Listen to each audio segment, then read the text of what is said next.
Here to tell us about the Franklin Center for Innovation are Jason Allen and Gary Stratton. How are you guys today?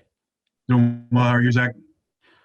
I'm doing great. Thank you guys for joining me. Let's just start off and tell folks what the Franklin Center for Innovation actually is, and anybody can take that.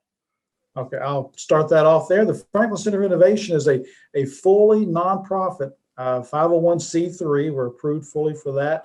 We're working to build a more collaborative and innovative, really community. Frankfort, Franklin County, the region as a whole. We want to work with makers, entrepreneurs, families, individuals, anyone really who wants to learn new skills, start a business, make their business more, be entertained in a way. Really, it's another tool for this region to help build a more, entrepreneurial and innovative culture. We've heard makerspace out in the out in the world before. Tell us really what that is, because I know you guys sort of cultivate makerspaces at the Franklin Center for Innovation. So what we're working on here at the Shingle location is a makerspace. A makerspace is a collaborative community where people can gather together and have access to tools, knowledge, equipment, materials that they may not have access to at home or in their workplace, or things that they may not be able to afford. Our goal is to actually provide people with large format CNC machines, sewing equipment, 3D printers. We have a CAD lab and some other things that are all under a membership. That's what a makerspace is. The goal is to actually have people come in and share their knowledge, maybe share their tools and expertise in a field that others are interested in learning about. Why would anyone want to use a makerspace, or like what are some of the benefits of sort of creating your own makerspace and being involved in that? The biggest thing is, for a small monthly fee, you get the opportunity to experiment with new tools, new ideas, bounce ideas off of other people. It goes back to that collaborative environment. And I know in today's world where we are right now, collaboration is difficult. It's difficult to be around other people. It's somewhat actually recommended you not do that. Our space is set up in such a way that the rooms are divided. We have some smaller working spaces that are divided, that are away from each other. We have everything set up so that people can distance from each other and still work within the same space in the same area. The biggest thing for me when I first got into a makerspace was, again, just that ability to have access to things and tools and opportunities that I personally couldn't afford. I couldn't afford to go buy a $3,000 or $4,000 machine to be able to experiment. That's one of the biggest reasons to join a makerspace or want to be part of one.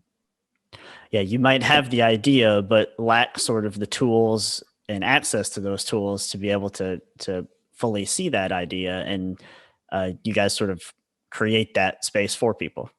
Yes, sir. That's what we're doing here. Yeah. Well, we've talked about what you guys do. How much does it actually cost?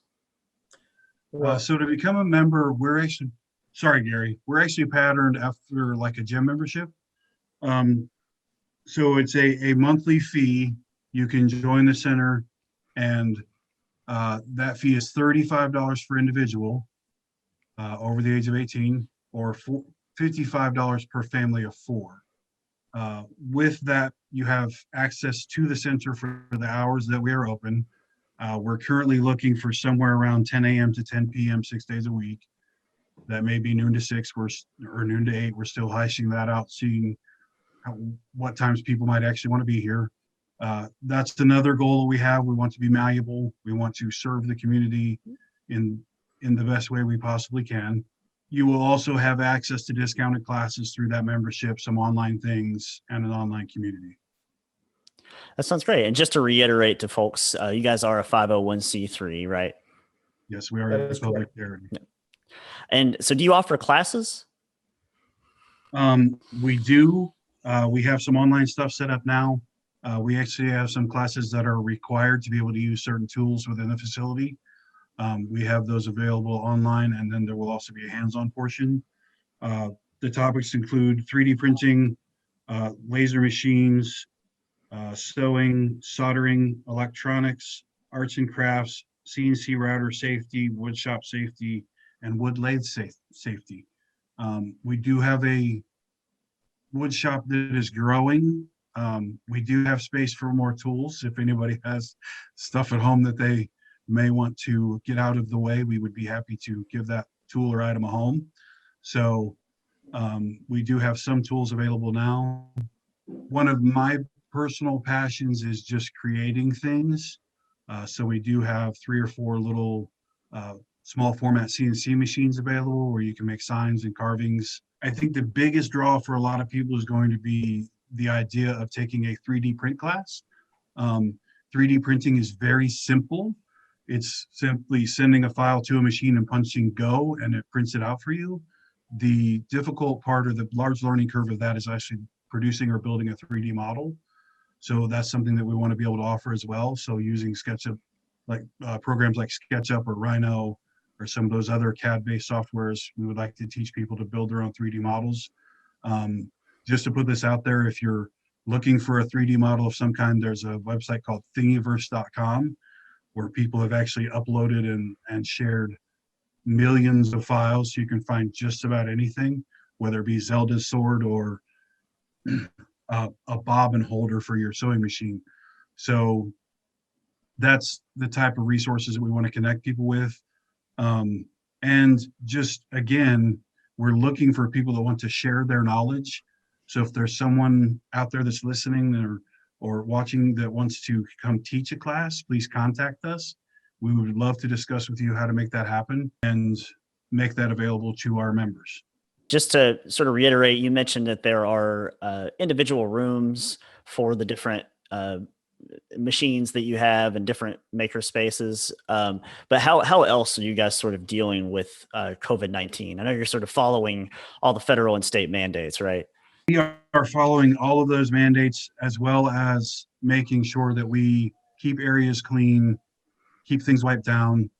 Anything that's a touch item like a touch screen or those things, we have what's needed to be able to clean those and wipe those down and keep those ready for the next person. I myself will probably be here while we're open to make sure that all of those things are maintained and taken care of. We have a young gentleman that's joining our team that will also be here as a makerspace technician that will help share technology and information and stuff with people, but also maintain our common areas. One of the things we've done is we had all of our 3D printers in one room together. Well, that made those 6 printers available to 1 or 2 people. So we've actually expanded that out into 2 separate spaces. So it makes it, the availability more. So we're just trying to, again, be malleable and bend the space a little bit to fit our current situation. Well, is there anything that you guys haven't been able to mention about the Franklin Center for Innovation before I let you go? Thanks. As you can see, we have a great executive director here, Jason Allen. He's doing a great job putting this together this past few months as we got through COVID-19. Of course, I teach at Kentucky State and chair of the board here. So we have a board and also an advisory board locally. That's we have folks sitting there for different avenues of different types of regions of the area, plus also looking at different types of whether they're into woodworking or fashion or whatever. So music, we have music involved as well. So we have a good diverse group, and we're growing that group. Of course, Jason's a great executive director for us, and we're looking also as to more talent to come in and join us there. We want to get people involved. We want to partner with KSU, the school systems, churches, anybody who wants to work with us. We're gladly. We don't want to compete with you. We want to work with you on all these aspects we're talking about. And of course, I'm one prime example. I rent a space here. You can come in, build a prototype, start a business. I'm starting a business out here myself on the side. So again, that's another service we offer. So how can you help us? Of course, is get involved. We're looking for, of course, donations of any kind, whether it's money and or a time, equipment, whatever it may be. But we want to help change Frankfort, improve Frankfort to make it more innovative, more entrepreneurial. And again, I know a lot of us have that same goal, whether it's the university, KSU, or school systems and other individuals. We just want to work together to make this even better. So that's our goal. Sounds great. Gary, Jason with the Franklin Center for Innovation, thank you all so much for joining me today and letting our viewers know about this cool opportunity. Thank you, Zach. Appreciate it very much. Thank you very much, Zach. We appreciate it.